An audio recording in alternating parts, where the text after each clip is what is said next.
Petroliștii spun că nu mai vor să fie pușculița guvernului și se plâng că redevențele petroliere ar trebui să fie mai mici decât în prezent, nici de cum să crească. Ei susțin că dacă taxele nu vor scădea, România va mai produce petrol cel mult 10 ani de acum înainte.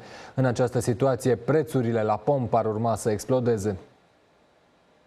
Pentru că guvernul nu a vrut să elimine taxa pe stâlp din codul fiscal ce se aplică de anul viitor, petroliștii au amânat și ei negocierile în legătură cu modificarea redevențelor. Acestea ar fi trebuit schimbate încă de anul trecut, dar varianta luată în calcul de petroliști este departe de cea dorită de guvernanți. Nu o menținere a nivelului redevențelor la nivelul actual, ci chiar o micșorare a lor. Nu ne dorim să mai fim în continuare pușculița bugetară a guvernului. Acum România aplică printre cele mai mici redevențe din lume din extracția hidrocarburilor. Companiile care produc petrol și gaze naturale plătesc statului între 3,5 și 13,5% din producție, în funcție de cât de bogate sunt zăcămintele. Cum acestea sunt în mare parte epuizate, redevențele care ajung la stat sunt mai apropiate de valoarea minimă.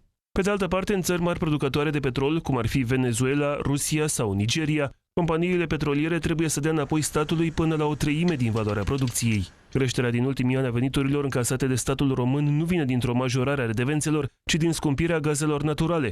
Statul a stabilit un calendar de majorare a prețului gazelor plătit de consumatori și, automat, taxarea s-a aplicat la o valoare mai mare a resurselor. Petroliștii cer și eliminarea taxei de 0,5% pe veniturile obținute din țiței și de 60% pentru profiturile obținute din liberalizarea pieței gazelor. Ei spun că fără o relaxare fiscală, industria nu va mai avea resurse să caute zăcăminte noi.